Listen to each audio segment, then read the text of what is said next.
你有冇試過輸咗錢死撐唔認輸，想翻身，想贏翻轉頭，即刻加大注碼翻本，或者用所謂馬丁策略，其實就係不斷倍大注碼嘅賭徒做法。結果呢，越輸越加，越加越輸，甚至最後去到爆倉先被逼停手。各位 trader 大家好，歡迎翻嚟交易心魔。上集我哋講過，長期輸家對虧損嘅認知同長期贏家大大不同。今次我哋會詳細啲講下，其實虧損犯錯都唔係最大問題。所謂人誰無過，一個 stop loss 唔代表啲咩大問題，甚至乎虧損本身都唔一定代表你錯咗，可能只係隨機樣本下嘅一個正常結果。呢條片我哋會同你拆解幾個關於虧損嘅關鍵觀念，教你點樣成為一個出色嘅輸家。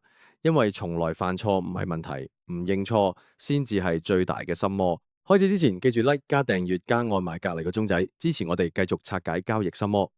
第一點，要冇猶豫，快速切割虧損。出色嘅輸家明白，自動執行止損可以避免情緒長期煎熬，亦避免因為情緒上頭而做出同計劃不符嘅非理性決定，所以要強行設定保護機制。點解好多人唔制定止損，一旦價格跌穿入場位，又突然跳翻嚟入場價附近就即刻平倉走人？因為佢哋只想快啲從痛苦中解脫，並唔係真正貫徹始終，一開始就決定按計劃執行。所以快速切割虧損，唔俾心魔有機會接管，先至係好好保護自己賬戶嘅第一步。第二點，視虧損為學習機會，而唔係對個人能力嘅否定。虧損喺交易當中確實無法避免，但新手交易員大部分虧損其實總有盲點同可改善嘅地方，例如過早入場，唔等價格確認就衝入去，逆勢而行，純粹想證明自己，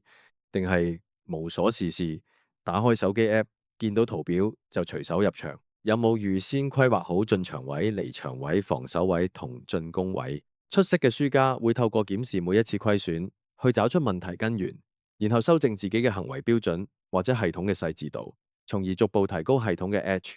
認錯唔係攻擊自己，而係升級自己。犯錯只係一個好好嘅提醒，話俾你知你可以成長嘅機會。第三點，專注過程而非單筆結果。交易唔係一兩單嘅賺蝕，而係一個長期遊戲。過程中最重要嘅係懂得同自己相處，唔俾單筆結果左右情緒。就算你嘅系統真係有優勢，都需要一定嘅樣本數量先可以突顯到呢個優勢。就好似開賭場嘅莊家一樣，長期嚟講必贏，但下一鋪開大定開細，佢哋一樣唔知，唔可以預測。佢哋明白自己擁有嘅係長期優勢，所以只係專注俾客人入場玩。長期必然喺賭場賺錢，絕對唔係靠單單一兩鋪嘅賭局。你要做嘅就係貫徹執行自己嘅系統，認清單筆結果只係隨機波動，focus 喺整個過程，先有辦法真正體現系統嘅優勢。第四點，最後亦都係最重要，要勇於承認責任全在我方。無論你點輸都好，一落單嘅一刻，你就要完完全全接受虧損係有可能成立嘅結果。你可以幻想自己去買一張六合彩彩票，開出嚟唔中，你都唔會去怪責馬會唔合理吧？買彩票嘅錢就好似你每單交易嘅注碼，就算輸晒都冇得賴任何外物。咁點解交易上你會怪責市場、怪邊個元首、怪戰爭、怪朋友嘅貼士，全部都係推卸責任嘅借口？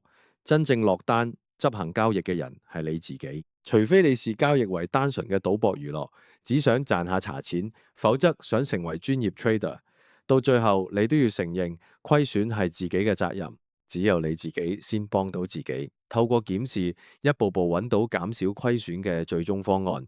認錯唔係弱，而係出色輸家嘅升級秘技。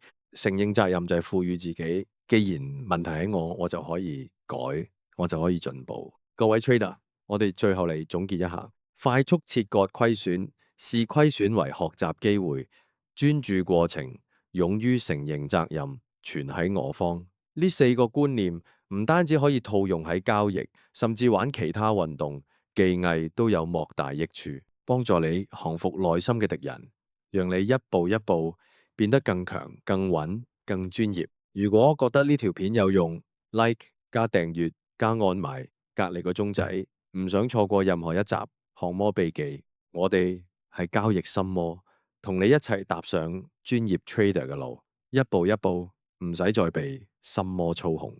下集見，各位 trader，交易加油！